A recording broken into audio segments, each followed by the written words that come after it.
नमस्कार, स्वागत है आप सभी का देवभूमि समाचार में। मैं हूं आपके साथ सुनील चौहान। सीएम पुष्कर सिंह धामी ने ट्वीट करते हुए कहा कि उत्तराखंड के अलग अलग इलाकों और हिमाचल प्रदेश में फंसे नागरिकों की सहायता के लिए सरकार की तरफ से टोल फ्री नंबर जारी किए गए हैं, जिस पर फोन कर कोई भी मदद मांग सकते हैं। जिसके लिए नंबर है 9411112985 01352717380 01352712685 9411112780 पर भी आप मैसेज कर फोन कर आप मदद की अपील कर सकते हैं। साथ ही सीएम धामी से अपील की है कि प्रदेश के सभी क्षेत्रों में लगातार हो रही बारिश को देखते हुए प्रदेशवासी और तीर्थ यात्री से अनावश्यक यात्रा करने से बचें। राज्य आपदा कंट्रोल रूम में 24 घंटे सभी जिलों से सड़क मार्ग और बारिश की स्थिति के बारे में खुद जानकारी ले रहा हूं। समस्त जिलों में जिला प्रशासन और एसडीआरएफ को हाई अलर्ट पर रहने के निर्देश भी दिए गए हैं। और हमारे साथ फोन लाइन पर देहरादून से हमारे सहयोगी अभय कैतुरा हमारे साथ जुड़ चुके हैं। अभय, क्या कुछ अहम जानकारी? जिस प्रकार से देखा जा रहा है, लगातार सीएम पुष्कर सिंह धामी काफी एक्टिव है, लोगों से जुड़ रहे हैं, उन्होंने ट्वीट किया, नंबर जारी किए, जनता ने सीएम धामी से अपील की है कि अनावश्यक यात्रा करने से बचें। किस प्रकार के हालात अभी बने हुए हैं? बिल्कुल, अगर हम हालातों की बात करते हैं तो उत्तराखंड और हिमाचल प्रदेश दोनों ही जगहों पर, दोनों ही पर्वतीय राज्यों में एक जैसे हालात यहाँ पर बने हुए हैं। हिमाचल में इसलिए कहा जा सकता है कि हिमाचल में जिस प्रकार से बादल फटने की घटना के बाद वहां पर हालात काबू से बाहर हुए हैं जी। और उसको देखते हुए कह सकते हैं कि राज्य सरकार लगातार मदद की गुहार केंद्र सरकार से करे। तो ऐसे में उत्तराखंड राज्य ने पड़ोसी राज्य की भूमिका यहाँ पर निभाई है। हर संभव मदद की कोशिश, हर संभव मदद देने की बात यहाँ पर हिमाचल राज्य को कही है। लेकिन उत्तराखंड में भी ये कह सकते हैं कि बारिश अपना जो कहर है वो बरपाती हुई नजर आ रही है। राज्य की ये कह सकते हैं कि 150 से ज्यादा सड़कें अभी भी यहाँ पर बंद नजर आ रही है। कई जगह भूस्खलन और मलबा आने से ये कह सकते हैं सड़कें अवरुद्ध यहाँ पर हुई है, उनको खोलने का प्रयास यहाँ पर किया जा रहा है। लेकिन जो कठिन परिस्थितियां हैं, विषम भौगोलिक परिस्थितियां हैं, वो सबसे बड़ी चुनौती सरकार के लिए यहाँ पर बन रही है। लगातार बारिश हो रही है, ऐसे में जो आपदा की जो ये कह सकते हैं कि जो दृष्टि है, आपदा के जो काम यहाँ पर होने, वो सब चीजें राहत बचाव के कामों में लगातार हो रही बारिश बाधा यहाँ पर बन रही है।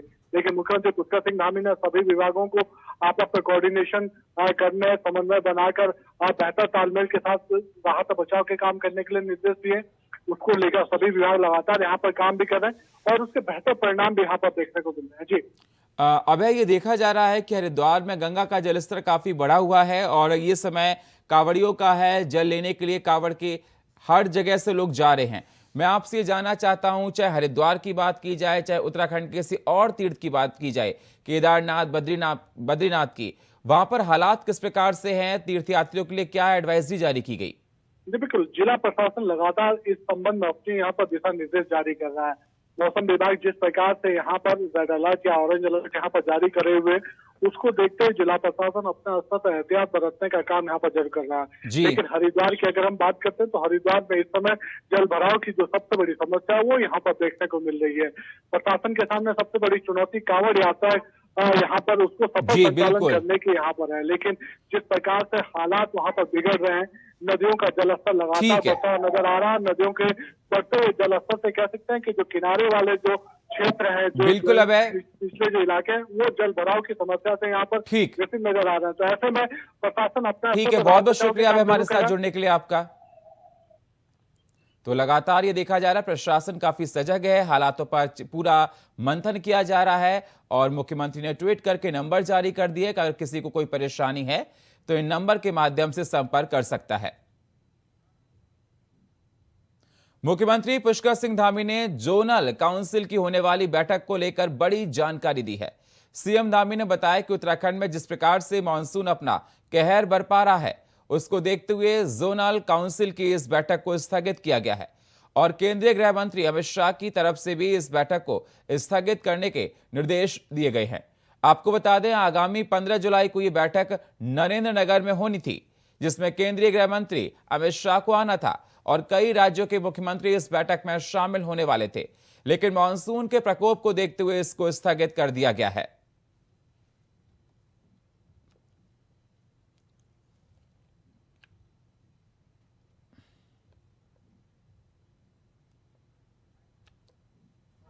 अब देखिए इस समय में तो चूंकि ऐसे मौसम में अभी जोनल काउंसिल की जो हमारी यहाँ बैठक होने वाली थी माननीय गृह मंत्री जी के अमित शाह जी की अध्यक्षता में, उसको उन्होंने मौसम को देखते हुए अभी उसको मतलब कैंसिल कर दिया है, फिलहाल के लिए स्थगित कर दिया है।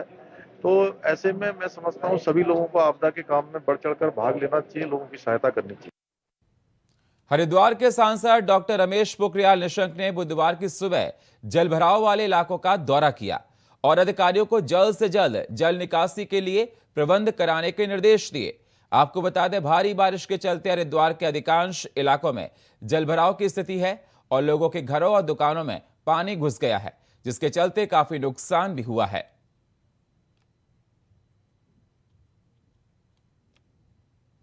तो आपको बता दें, हरिद्वार के सांसद रमेश पोखरियाल निशंक जल निकासी के प्रबंध करने का निर्देश दिया है और जगह जगह इलाकों का भ्रमण कर रहे हैं जहां पर ये देखा गया है कि गंगा का पानी उन क्षेत्रों में भर गया है।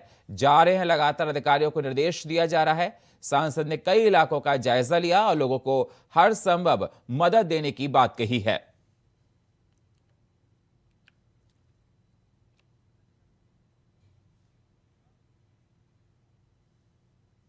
लगातार मूसलाधार बारिश के चलते उफान पर आई सोलान नदी का तटबंध लक्सर के मोहम्मदपुर, जैनपुर और मिखियाली गांव के करीब टूट गया है।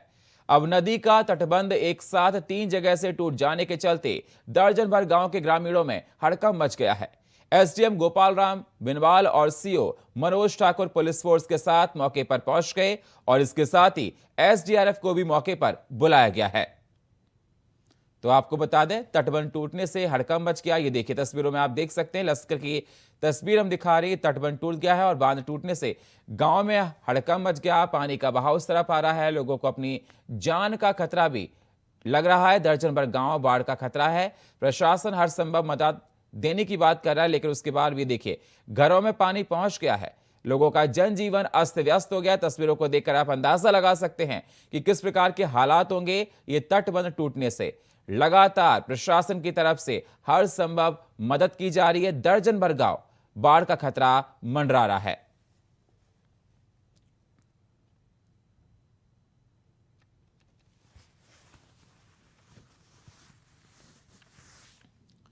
तो आपको बता दें, बांध टूटने से हड़कंप मच गया है लक्सर में। तस्वीरों में आप देख सकते हैं किस प्रकार से जल का बहाव है और लगभग 12 से ज्यादा गांव में बाढ़ का खतरा मंडरा रहा है। गांव वासियों को तमाम तरह की परेशानियों का सामना करना पड़ रहा है। कई जगह ये देखा गया कि घरों में पानी भर गया, लोग अपने सामान लेकर घर से बाहर निकल रहे हैं और ये तटबंध अचानक टूट गया। सोनाली नदी का बहाव इतना तेज था कि ये तटबंध टूट गया, जिससे गांव वालों को तमाम तरह की परेशानियों का हर रोज सामना करना पड़ रहा है।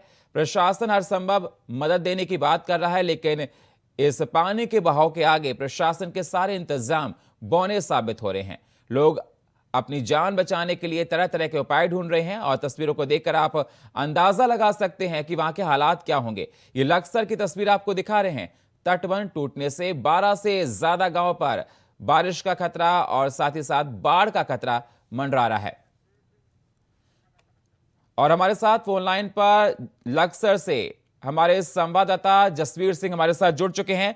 जसवीर, किस प्रकार के हालात है? तस्वीरों को देखकर अंदाजा लगाया जा सकता है कि पानी का बहाव जिस प्रकार से है, कई गांव डूब रहे होंगे।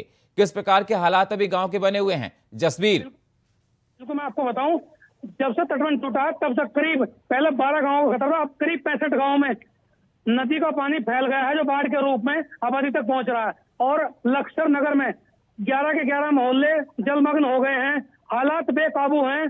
प्रशासन भी हैंग की तरह, यानी ये देखा जाए तो प्रशासन पूरा सिस्टम ठप नजर आ रहा है। वजह यह भी है कि जो लक्सर को जोड़ने वाले 3 हाईवे हैं, तीनों हाईवे बीच में से जो पानी क्रॉस होने की वजह से उनकी कनेक्टिविटी कट गई है। और सबसे बड़ी बात तो यह है कि जो गंगा नदी के आसपास का इलाका है, उसके 30 गांव पर अब फिर बड़ी बाढ़ का खतरा मंडरा रहा है, क्योंकि जिस तरह सोलानी से पानी जो ओवरफ्लो होकर के इन गांवों से होकर के गुजर रहा है, वो गंगा नदी की तरफ बढ़ रहा है। उसमें ऐसा लग रहा है कि शायद आने वाले समय में, यानी अगर बारिश नहीं रुकी या फिर पानी का बहाव कम नहीं हुआ, तो हो सकता है कि करीब 70 गांव की आबादी, करीब 3 लाख की आबादी इस बाढ़ से प्रभावित हो जाएगी और जान माल का खतरा हो सकता है।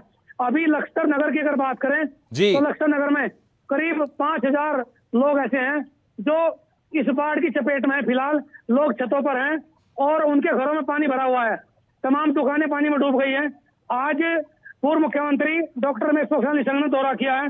अभी जिला अधिकारी और अन्य अधिकारियों को भी इस पूरे मामले के लिए दिशा निर्देश दिए हैं कि कहीं ना कहीं जो लोग प्रभावित हैं उन्हें किसी तरीके से तो उबारा जाए और जिनका नुकसान है उनकी सूची बनाई जाए। साथ में एनडीआरएफ, एसडीआरएफ की टीमें लगा दी गई हैं तटबंध को जो नुकसान है जो मरम्मत के लिए, और बाकी क्षेत्र में किसी भी तरह की जनहानि ना हो, इसलिए तमाम बाढ़ चौकियों को भी 24 घंटे अलर्ट रहने के लिए कहा गया है। जसबीर, मैं आपसे जानना चाहता हूं कि किस प्रकार से जो लोगों को रेस्क्यू किया गया है। आपका कहना है कि बहुत से घरों में पानी भर गया है, जलमग्न हो गए हैं, कहां पर रेस्क्यू किया गया है? शेल्टर होम्स कहां बनाए गए हैं? अभी शेल्टर होम तो नहीं बनाए, लेकिन उन लोगों को जो निचले उसमें थे, जिनके घरों में पानी थे, उन्हें वहां से निकाल करके दूसरे पड़ोसियों या फिर ऐसे कई स्थान है नगर में जैसे कि स्कूल है और कुछ जैसे बारात घर आदि में उन्हें ठहरा गया कुछ समय के लिए। इसके बाद उनकी व्यवस्था की गई। और जसबीर, मैं आपसे ये जानना चाहता हूं कि क्या क्या इंतजाम किए जा रहे हैं खाने पीने को लेकर, सामग्री को लेकर? क्या सरकार की तरफ से कोई सहायता मिल रही है? अभी तो केवल खाद्य विभाग को कहा गया है कि जो लोग बाढ़ से प्रभावित हैं उनके लिए तुरंत खाने पीने का इंतजाम करा जाए ताकि उन्हें किसी प्रकार की कोई दिक्कत ना हो। तो ये व्यवस्था अभी की गई है और प्रशासन पूरी देखरेख कर रहा है, क्योंकि अभी बारिश लगातार जारी है। अभी भी मैं बारिश में बीच में लक्सर के नगर के एक हाईवे पर मौजूद हूँ। यहाँ दोनों तरफ से रास्ता बंद हो गया है, ये हालात बने हुए हैं।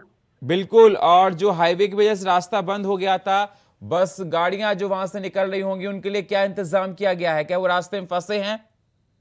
अभी तकरीबन कई सौ गाड़ियां हैं। क्या कहा जाता है कि नारसन, मंगलोर, लक्सर और हरिद्वार, लक्सर, खानपुर, पुरकाजी और बिजनौर के बीच में जो हाईवे ठप हुए हैं, इनमें करीबन 300 गाड़ियां हैं जो छोटी बड़ी, यानी कि जिनमें कारवान भी हैं और 4 धाम यात्री भी हैं, और जो लोकल क्षेत्र के लोग आ गए थे वो भी जो अचानक इस बाढ़ में फंस गए हैं, वो फंसे हुए हैं। उनके लिए व्यवस्था अब चूंकि जैसे बारिश रुकेगी उसके बाद पानी कम होगा तब गाड़ियों को आगे जाना दिया जाएगा। ये केवल ऐतिहासिक कदम उठागा प्रशासन की तरफ से। इसी तरह ट्रेनें रद्द कर दी गई हैं क्योंकि लक्सर से लेकर के नजियाबाद तक पानी आ गया बाढ़ का, जो कहीं ना कहीं बड़ी खतरनाक नजर आ रही है। शुक्रिया जसबीर हमारे साथ जुड़ने के लिए और ताजा अपडेट देने के लिए। तो आप तस्वीरों को देखकर अंदाजा लगा सकते हैं कि लक्सर के हालात किस प्रकार होंगे। देहरादून के गांधी पार्क में कांग्रेस का मौन सत्याग्रह शुरू हो गया है। आपको बता दें, भारी बारिश के बीच कांग्रेस का मौन सत्याग्रह जारी है, जहां प्रदेश अध्यक्ष करण महरा, नेता प्रतिपक्ष यशपाल आर्य, सह प्रभारी और संयोजक दीपिका पांडे, पूर्व नेता प्रतिपक्ष प्रीतम सिंह, पार्टी विधायक प्रदेश उपाध्यक्ष मथुरा दत्त जोशी के साथ साथ हजारों की संख्या में कांग्रेसी कार्यकर्ता भी मौन सत्याग्रह पर बैठे हैं।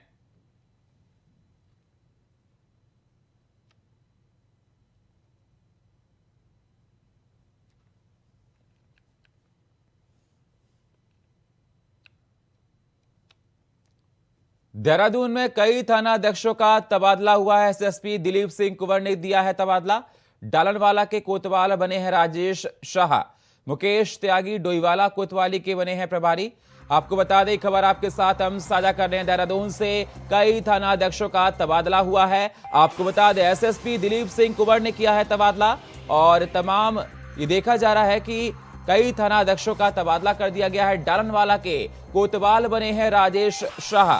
डालनवाला के कोतवाल बनाया गया है राजेश शाह को, और मुकेश त्यागी डोईवाली कोतवाली के प्रभारी बने हैं।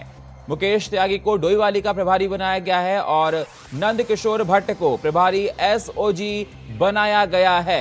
नंद किशोर भट्ट को एसओजी बनाया गया है और विद्याभूषण नेगी एसआईएस पुलिस कार्यालय का जिम्मा सौंपा गया है। विद्याभूषण नेगी को राकेश गोसाई कोतवाली नगर के प्रभारी निरीक्षक बनाए गए हैं। तो आपको बता दें, कई थानाध्यक्षों का तबादला हुआ है और कई ये देखा जा रहा है कि एसएसपी दिलीप सिंह कुंवर ने ये तबादला किया है। जहां जहां तबादला हुआ हमने आपको बताया।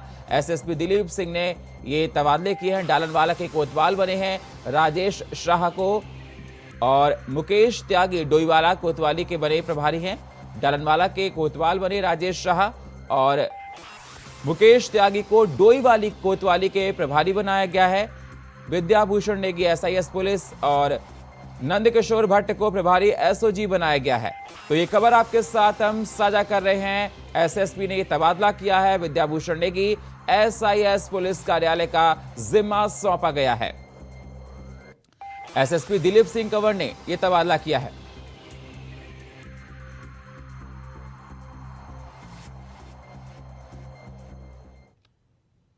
उत्तराखंड के विधानसभा में बने नवनिर्मित लाइब्रेरी और नई वेबसाइट का राज्यपाल lieutenant general Gurmeet Singh, CM Dhami और विधानसभा अध्यक्ष ने उद्घाटन किया है। इस दौरान राज्यपाल ने कहा कि किताबें हमेशा से ज्ञान का भंडार होती हैं।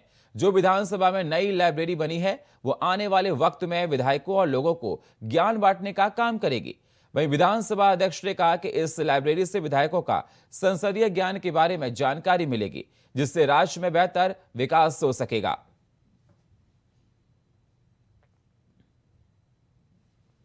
आज बहुत सौभाग्य और प्रसन्नता का दिन है कि आज विधानसभा के अंदर में नवनिर्मित पुस्तकालय का शुभारंभ किया गया है। इस पुस्तकालय के अंदर में आज के दिन में 25,000 किताबें हैं और आज संकल्प लिया गया है कि इस पुस्तकालय को और भी आगे किया जाएगा। और इसके अलावा एक बहुत ही सुंदर वेबसाइट भी तैयार की गई है जिसको अपग्रेड किया गया है। मुझे ऐसा लगता है कि माँ सरस्वती की आस्था और विधानसभा तो खुद ही लोकतंत्र का मंदिर है, उसके अंदर में माँ सरस्वती का मंदिर बनाना, एक पुस्तकालय बनाना, ये आने वाले समय के ऊपर में रिसर्च और शोध और अध्ययन और पाठन के लिए बहुत ही मददगार रहेगा। देखिए, आज मुझे बहुत खुशी है। मैं लगभग जब से विधानसभा अध्यक्ष बनी हूँ, मेरे दिमाग में था कि मुझे एक अच्छी लाइब्रेरी यहाँ पर शुरू करनी है। आप सब जानते हैं किताबों का महत्व कितना अधिक है हम लोगों के जीवन में। नॉलेज देने के अलावा कहीं ना कहीं हम लोग का चरित्र का निर्माण भी इनके माध्यम से होता है। क्या देश में, दुनिया में क्या हो रहा है वो भी किताबों के माध्यम से होता है। बात सही है कि डिजिटल का ज़माना है, लेकिन अपने बच्चों को अभी भी हमें किताबों की तरफ ले जाना चाहिए, पढ़ने की आदत दिलानी चाहिए, क्योंकि जो बच्चा एक बार पढ़ लेता है वो कभी भूल नहीं सकता है। मैं ये भी चाहती थी कि हमारी जो विधानसभा में जैसे हम लोग नए विधायक पहुंचते हैं, कुछ कम ज्ञान अगर हमें विषयों के बारे में है, अपनी लॉ के बारे में, तो एक सेक्शन हमने लॉ और कॉन्स्टिट्यूशन का यहाँ रखा है। उत्तराखंड के मुख्यमंत्री पुष्कर सिंह धामी ने पश्चिम बंगाल पंचायत चुनाव को लेकर ट्वीट किया है। CM धामी ने ट्वीट करते हुए लिखा, पश्चिम बंगाल पंचायत चुनाव के दौरान उपद्रवियों द्वारा की गई हिंसा और खूनी संघर्ष के बावजूद भी भारतीय जनता पार्टी द्वारा 8,100 से अधिक सीटों पर जीत हासिल करने पर बंगाल बीजेपी के सभी कर्मठ कार्यकर्ताओं को बधाई और शुभकामनाएं। मुझे विश्वास है कि पश्चिम बंगाल की देवतुल्य जनता आदरणीय प्रधानमंत्री नरेंद्र मोदी जी के नेतृत्व में आगामी लोकसभा चुनाव में भारतीय जनता पार्टी को प्रचंड बहुमत से जिताकर बंगाल को जंगल राज से बाहर निकालने का कार्य करेगी। तो आपको बता दें, पुष्कर सिंह धामी ने ट्वीट किया और जनता का आभार व्यक्त किया है।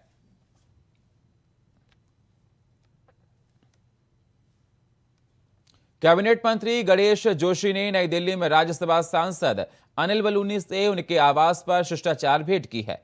इस अवसर पर मंत्री ने मसूरी में 144 करोड़ लागत से निर्मित महत्वाकांक्षी यमुना मसूरी पेयजल पंपिंग योजना के लिए उनका आभार भी प्रकट किया है। साथ ही कार्यों की प्रगति की जानकारी दी। इसके अलावा उत्तराखंड राज्य से संबंधित विकास कार्यों के विषय पर विस्तार से चर्चा भी की गई है।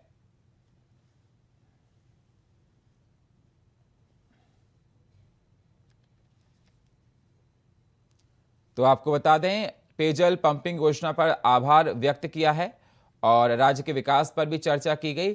दिल्ली में शिष्टाचार भेंट की है अनिल बलूनी ने, मिले हैं गणेश जोशी।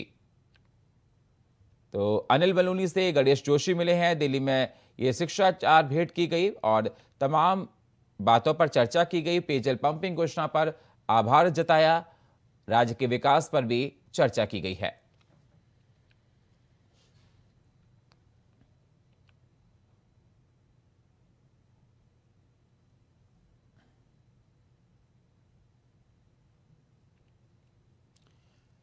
तो दिल्ली में शिष्टाचार भेंट हुई है। आपको बता दें, अनिल बलूनी से मिले हैं गणेश जोशी। और इस शिष्टाचार भेंट के कई मायने लगाए जा रहे हैं। बताया जा रहा है कई अहम मुद्दों पर चर्चा हुई। क्षेत्र के विकास को लेकर, राज्य के विकास को लेकर चर्चा की गई। पेयजल पंपिंग योजना पर आभार जताया है।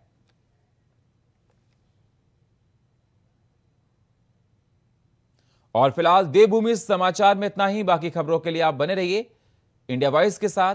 तब तक के लिए नमस्कार।